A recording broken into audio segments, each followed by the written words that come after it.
Welcome back, Triforge Smithing. And today we're going to go back into making some blades using railroad spikes as the primary. This lovely little doodad is something that our engineer, we refer to him as our Romanian, devised for us to jig these out. Every time we stick one of these in, we've got that for a shape. This to here is all going to be the handle, and from here out will be the blade edge. We're going to cut away half of this mass, 1/4 on each side, and then actually start working our blade from this section of material and not have to beat all of this out of the way. And we're going to see how that turns out. See if we can speed up the process of making a knife by working with less material to start with. This is genius. It's absolute genius. He's very creative. Absolutely. And we'll let you know how this turns out as we move along. First things first, that's what we're going to be doing. We'll use the angle grinder to cut this shape out.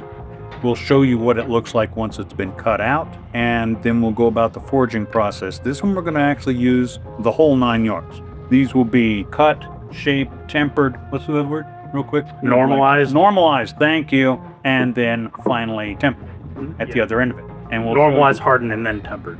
in order. In that phrase. We're going to oil quench this, not water quench it. All right? So that'll get us started for today. See you in a couple minutes.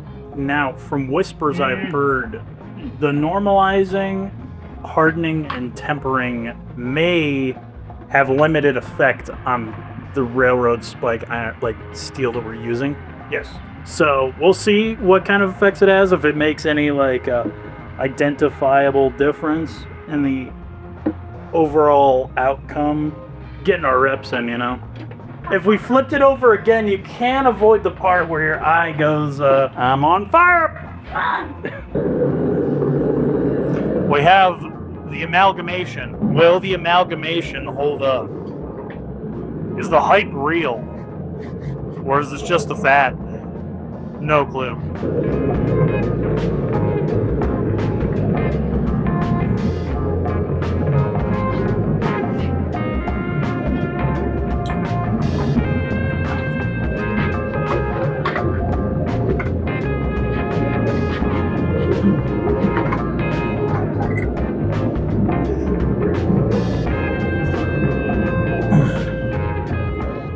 I think that's actually good. 1 second. Let me grab it with the tong. For sure it's good.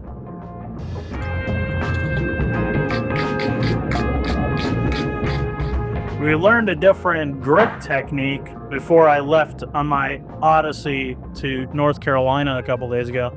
One of the techniques we saw was, instead of holding the hammer like this, holding it like this, which I'm gonna have to get used to if I want to try it out. Talk about the new grip. Exactly. So we'll see how it goes.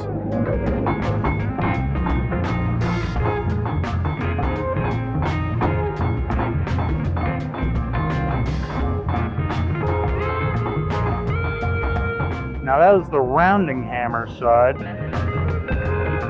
Try the flat. There you go.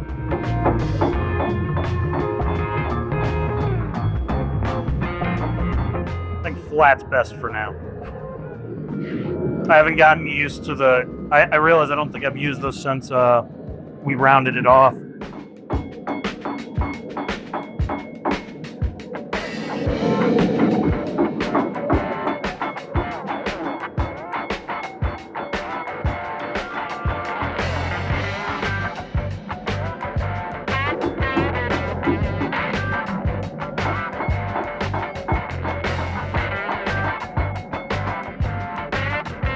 Spin.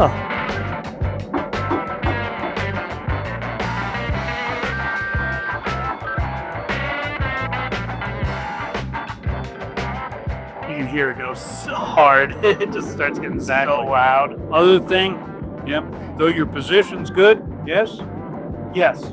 you're out here, Right. which makes this wobbly. Try to bring your elbow back into your side again. Gotcha. You know, work to here on the anvil instead of out here on the anvil. Mm-hmm. You know, try to keep this arm in to where you're not fading up and down with that shoulder. Gotcha.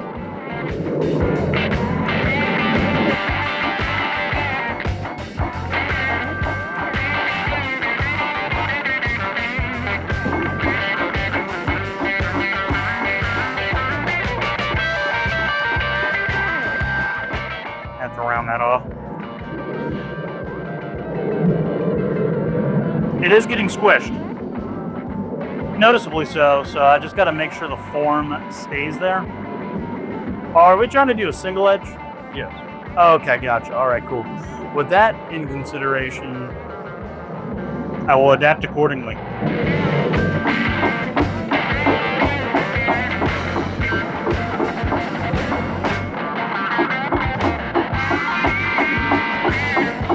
There you go. See, that's flattening it out nice. Oh, yeah. Yeah, now I don't have to worry about super sharp. I'm going to super sharp it on the blade. Gotcha. On the grinder over here. Well, what are you thinking with this? Because it's definitely butter knife. It is an actual very tactical butter knife.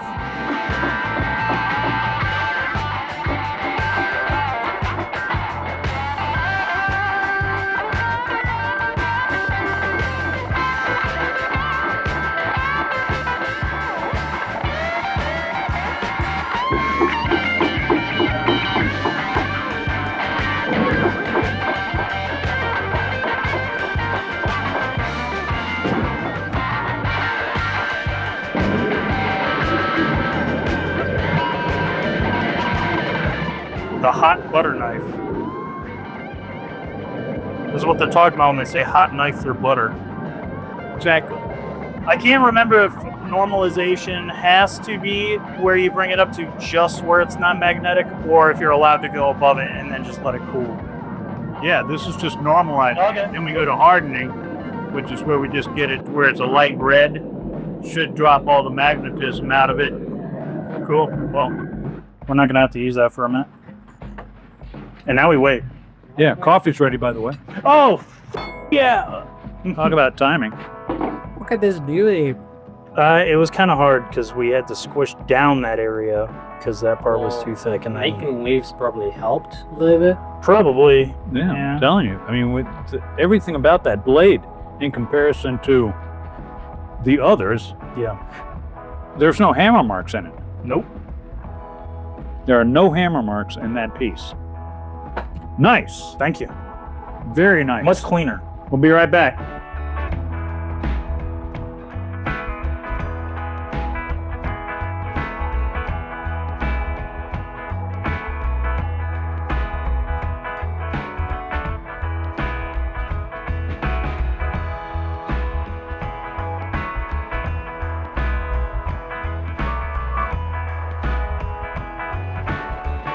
Yeah, we definitely have to do some serious shoulder dropping.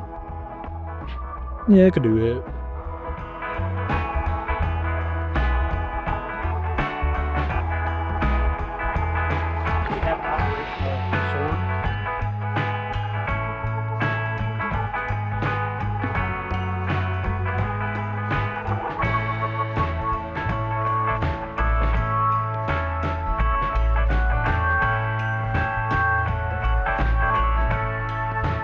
I like that a lot.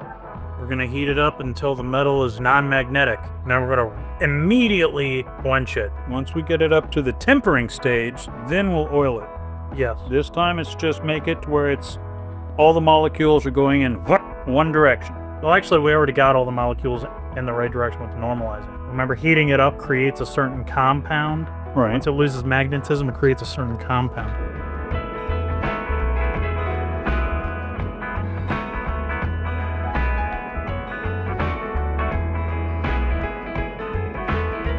Oh, that's my tongs. Oh.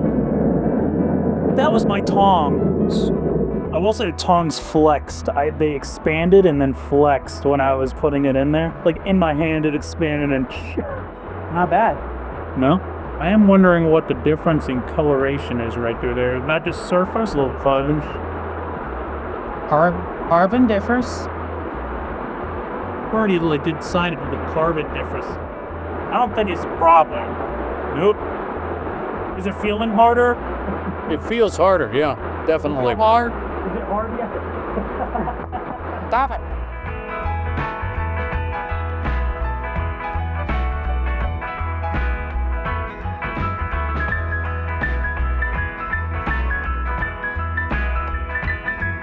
All right.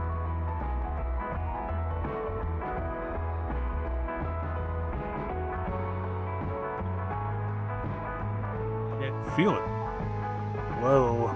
That is Texture-wise, smooth, my brother. That is real smooth.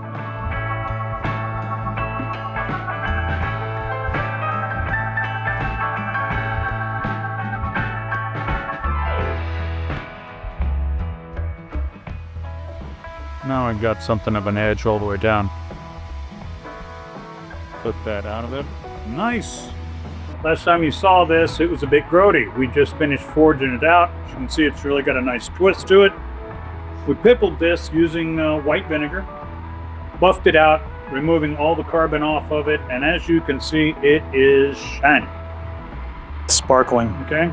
We had the rudiments of an edge cut into it. It'll still need to be stoned, but it is got something that you could drag your thumb over and feel it.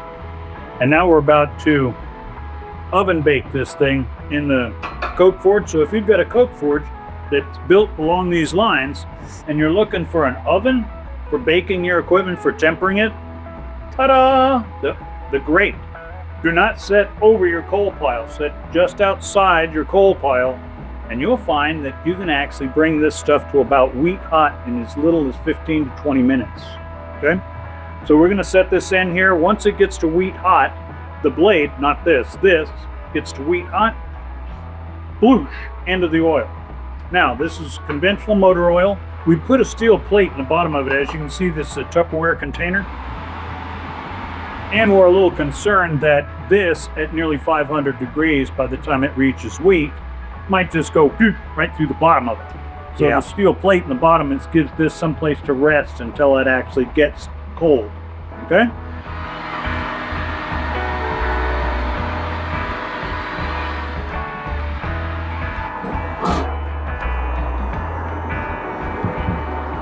Steaming slightly, but I still don't know if that's what. Well, it's bubbling off. Still thinking we're gonna have to let it increase in temperature a little longer. But it was bubbling up, so it may have done something. So, is it finished? If you buy it, it is. Right now, it's waiting to be edged. This has been tempered to wheat throughout, and we'll be putting a pretty close to a razor sharp edge on both sides of this, which should generate a really nice shine line. Oh, by the way, we are going to be in the not too distant futures here. We found a resource for making leather sheaths for our blades. So perhaps that will help you be enticed to get something if it's got a sheath to go with it. Still hot. Wait.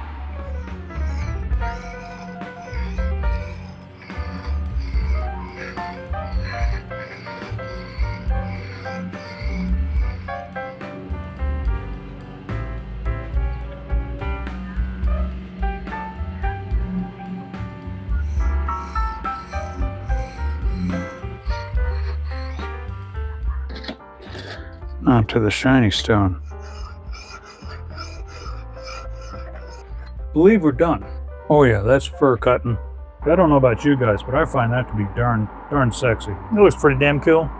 I find that to be darn sexy. Not bad, not bad. Not bad at all. So, who's going to be first to go get this? All right. It's going up on the website, Razor Sharp Edge. We're going to be putting together sheaths in the non-too-distant future. We have found a supplier for leather, for making sheaths. If you want it without one, I'd recommend you get it. And if you do want to wait until the sheath is available, put it in the cart and or say, I want to buy one, I want that knife, but put a sheath on. We'll see what we can do to oblige you as quickly as possible. All right? Triforge Smithing, Jacob, the old man. Come back soon. Look forward to seeing you.